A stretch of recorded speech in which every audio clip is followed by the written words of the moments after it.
लोगोफोर दिनैनि बे गोदान मोनसे सर्ट आपडेट भिडिअआवहाय गिबियावनो नोंथांमोनखौ गासैखौबो बरायनो थालायबाय। लोगोफोर दिनै आं बे भिडिअनि गेजेरजों बर'नि मोननै गोदानै फैनो गोनां सावथुननि सायाव सुंद' आपडेट लानानै फैलायबाय। नोंथांमोना बेफोरनि बागै आबुङै मिथिनो थाखाय भिडिअखौ जोबजासिम नायलांदो। लोगोफोर दिङा फिल्म प्रडाक्सन बेनारनिफ्राय फावखुंग्रि संगिना ब्रह्म बिथांनि मोनसे गोदान सावथुन फैनो थांगासिनो दङ आरो बे सावथुननि मुङानो जागोन दौदिनि आरो बे सावथुना फावखुंग्रि संगिना ब्रह्मनि गाब गैयै जायख्लं सावथुननि उनाव बे दौदिनि सावथुना मोनसे गोदान सावथुन फैनो थांगासिनो दङ। नाथाय बिथांमोना बे दौदिनि सावथुनाव सोर सोर फाव खालामगोन बेफोरनि बागै मोजाङै एनाउन्स खालामना होथाराखै। खालि दा बिथांमोना बे सावथुननि टाइटेल एबा मुंखौल' एनाउन्स खालामदों।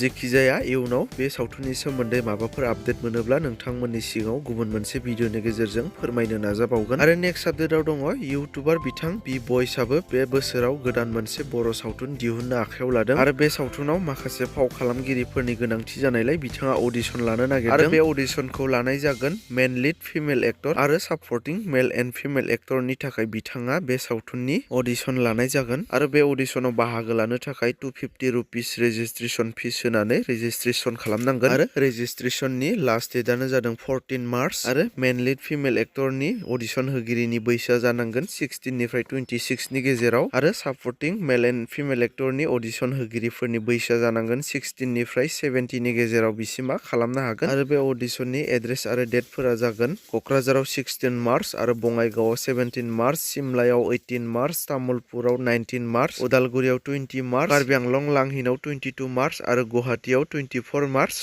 जाय बिथांमोना बिथां बि बयसनि गोदानै फैनो गोनां बर' सावथुनाव फाव खालामनो गोसो बिथांमोना अडिशननि थाखाय कन्टेक्ट खालामनानै रेजिस्ट्रेशन खालामनो हागोन। लोगोफोर बिदिब्ला दिनैनि सर्ट आपडेट भिडिअआ बेखिनियानोमोन। जुदि नोंथांमोना भिडिअखौ नायनानै मोजां मोनदोंब्ला लाइक खालामदो आरो बेफोरबायदिनो माखासे बर'नि फैनो गोनां मिउजिक भिडिअ आरो बर' सावथुनफोरनि बागै आपडेटफोरखौ मोनबाय थानो थाखाय चेनेलखौ साबस्क्राइब खालामनानै खाथिनि बेल आइकनखौ अल प्रेस खालामनानै लादो।